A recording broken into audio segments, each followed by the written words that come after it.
नमस्कार and good morning all students. है मोनिका नामा। आज अब B.Ed सेकंड ईयर का पेपर है, fourth compulsory guidance and counselling unit आपकी थर्ड है। विशिष्ट अधिगमकर्ताओं हेतु निर्देशन उपकरण और प्रविधियां, और टॉपिक है मंदबुद्धि बालकों का समूह। ये टॉपिक चल रहा है और सब टॉपिक है मंदबुद्धि बालकों की पहचान। मंदबुद्धि बालकों का हमने अर्थ पढ़ा, उसकी विशेषताएं पढ़ी, परिभाषा पढ़ी। आज हम मंदबुद्धि बालकों की पहचान पढ़ेंगे कि मंदबुद्धि बालक कौन से होते हैं या इनकी पहचान कैसे होती है। तो फर्स्ट तो है इसमें बुद्धि लब्धि। फर्स्ट तो है बुद्धि लब्धि, यानी कि जो मंदबुद्धि बालक होते हैं या सामान्य बालक होते हैं या प्रतिभाशाली बालक होते हैं, उनकी बुद्धि लब्धि से, उनके IQ लेवल से उनको पहचाना जाता है। बुद्धि लब्धि से चाहे प्रतिभाशाली बालक हो, चाहे सामान्य बालक हो, चाहे मंदबुद्धि बालक हो, उन सभी बालकों को उनकी बुद्धि लब्धि से पहचाना जाता है। अब जो मंदबुद्धि बालक होते हैं, उन मंदबुद्धि बालकों की जो बुद्धि लब्धि होती है वो कम होती है, यानी कि जो मंदबुद्धि बालक होते हैं उनका IQ लेवल कम होता है, सामान्य बालकों से भी कम होता है। जैसे प्रतिभाशाली बालक तो 140 के समथिंग होते हैं टर्मन के अनुसार, लेकिन सामान्य से भी कम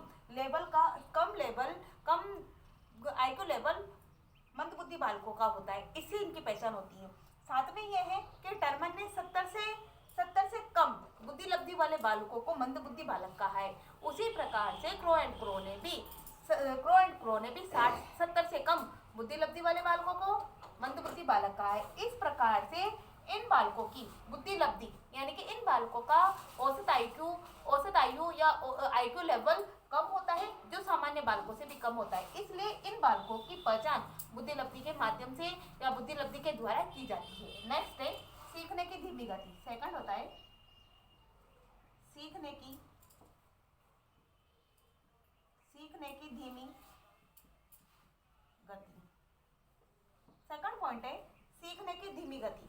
जो मंदबुद्धि बालक होते हैं, मंदबुद्धि बालकों की सीखने की गति धीमी होती है, यानी कि प्रतिभाशाली बालक तो जल्दी से किसी बात को सीख लेते हैं, सामान्य बालक थोड़ी देर लगाते हैं, लेकिन मंदबुद्धि बालक धीमी गति से, यानी कि बहुत धीरे किसी विषय वस्तु को सीखते हैं। यानी कि मंदबुद्धि बालकों की सीखने की जो गति होती है वो बहुत धीमी होती है। जो भी विषय वस्तु या जो भी कंटेंट इनको सीखने के लिए दिया जाता है, या जो भी विषय वस्तु इनको सीखनी होती है, उस विषय वस्तु का ये बार बार अभ्यास करते हैं, और बार बार अभ्यास करने के बाद ठीक प्रकार से उसको सीख नहीं पाते, यानी कि लगातार ये अभ्यास करते रहते हैं। और अभ्यास करने के बाद भी कुछ विषय वस्तु अगर इनको याद हो जाती है तो ये उस सीखी हुई विषय वस्तु को जल्दी भूल जाते हैं, यानी कि लंबे समय तक इनको कोई विषय वस्तु याद नहीं रहती है। और यदि धीरे धीरे बार बार अभ्यास करने के बाद प्रयत्न करने के बाद यदि इनको कोई विषय वस्तु याद भी हो जाती है, तो ये उस विषय वस्तु को लॉन्ग टाइम तक या लंबे समय तक याद नहीं रख पाते, जल्दी भूल जाते हैं। इसी कारण से या इसी प्रकार जो एग्जाम होते हैं, उस एग्जाम में भी ये सीखी हुई बात को याद नहीं रख पाते हैं, और जो इनको आता है वो भी ये भूल जाते हैं। इसलिए इनके सीखने की गति क्या होती है? धीमी होती है, यानी कि इनको जो कुछ याद होता है वो भी ये भूल जाते हैं। नेक्स्ट है थर्ड पॉइंट अमूर्त चिंतन का अभाव। अमूर्त चिंतन का अभाव। थर्ड पॉइंट है अमूर्त चिंतन का अभाव। इनका चिंतन, यानी कि मंदबुद्धि बालकों का जो चिंतन होता है वो अमूर्त होता है, शून्य होता है, यानी कि मंदबुद्धि बालकों का अमूर्त चिंतन शून्य होता है।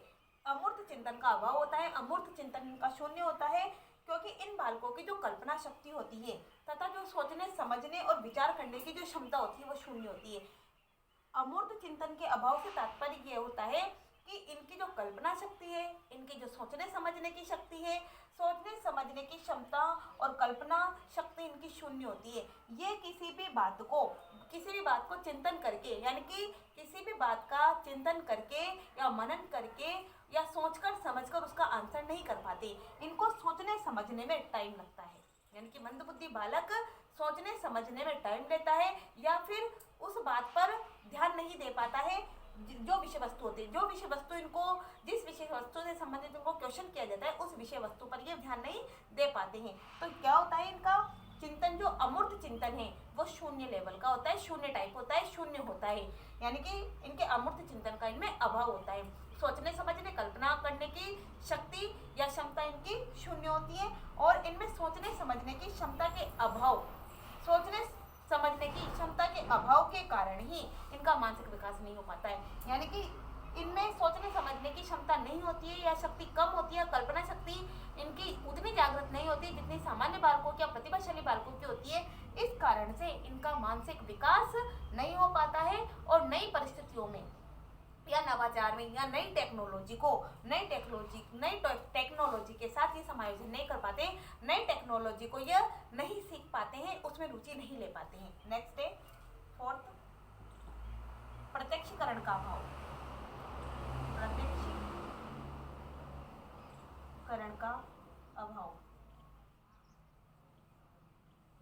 प्रत्यक्षीकरण का अभाव, प्रत्यक्षीकरण के अभाव से तात्पर्य यह होता है कि प्रत्यक्ष रूप से अध्यापक और विद्यार्थी, प्रत्यक्ष रूप से अध्यापक और विद्यार्थी में किसी विषय वस्तु को लेकर जब चर्चा होती है या किसी विषय वस्तु या समस्या को लेकर जब चर्चा होती है तो मंदबुद्धि बालक केवल एक तरफा ही ध्यान दे पाते हैं। यानी कि जब ब्लैक बोर्ड के माध्यम से और वाचन के माध्यम से आप बोलकर किसी विषय वस्तु को समझाया जाता है तो मंदबुद्धि बालक केवल एक तरफा यानी कि एक तरफ ही उनका ध्यान होता है, एक तरफ ही, या तो वो अध्यापक पे ध्यान देंगे या फिर वो ब्लैक बोर्ड पे ध्यान देंगे। कहने का मतलब है कि उनका पूरा ध्यान एक तरफ होता है। तो यानी कि प्रत्यक्षीकरण का भी इनमें अभाव होता है, प्रत्यक्ष रूप से किसी विषय वस्तु को समझ नहीं पाते हैं। यानी कि इनको अगर कोई निर्देशन या गाइडेंस भी दी जाएगी या इनको मार्गदर्शन भी प्रदान किया जाएगा तो ये केवल एक तरफ ही ध्यान देंगे, उसकी दूसरी तरफ उसका ध्यान न देकर ये खुद केवल एक पक्ष पर ही ध्यान देते चले जाएंगे। इस प्रकार से भी मंदबुद्धि बालकों की पहचान होती है। साथ में यह है कि अध्यापक के द्वारा किसी विषय वस्तु को समझाने में या जो विषय वस्तु समझाते हैं तो मंदबुद्धि बालक का ध्यान केवल एक तरफ ही होता है और कक्ष में अध्यापक विद्यार्थी के बीच में प्रत्यक्ष रूप से जो शिक्षण कार्य करवाया जाता है उस शिक्षण कार्य में केवल वह एक तरफ ही ध्यान देते हैं। यानी कि प्रत्यक्षीकरण का इनमें अभाव होता है, प्रत्यक्ष रूप से आमने सामने बैठ के ये उस विषय वस्तु को समझ नहीं पाते, इसका उनमें अभाव पाया जाता है। नेक्स्ट है फिफ्थ है सीमित रुचि।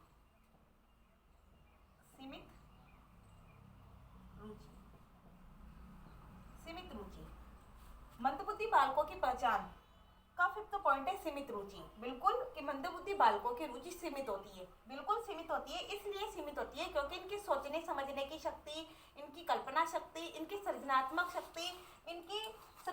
शक्ति, कल्पना शक्ति, सोचने समझने की शक्ति बिल्कुल कम होती है, जो प्रतिभाशाली और सामान्य बालकों से भी बिल्कुल कम होती है। इस कारण इनकी जो रुचि होती है वो भी सीमित होती है। क्यों होती है सीमित? क्योंकि सुस्त टाइप की होती है। सुस्त कक्ष में सुस्त टाइप के बालक होते हैं और सुस्त टाइप के बालक होने के कारण ये किसी भी कंटेंट या किसी भी विषय वस्तु में रुचि नहीं ले पाते हैं और रुचि नहीं लेने के कारण ही इन बालकों का IQ लेवल बिल्कुल कम होता है। यानी कि ये किसी विषय वस्तु को समझ नहीं पाते हैं और किसी विषय वस्तु को यदि अध्यापक के द्वारा मनोरंजन पूर्ण पढ़ाई भी जाती है तो ये उस विषय वस्तु में रुचि नहीं ले पाते, इस कारण इनकी रुचि सीमित होती है। नेक्स्ट इसके ये फिफ्थ पॉइंट है। नेक्स्ट फिफ्थ पॉइंट और है जो 6 से 10 कंप्लीट करेंगे नेक्स्ट वीडियो में। तब तक के लिए नमस्कार, धन्यवाद।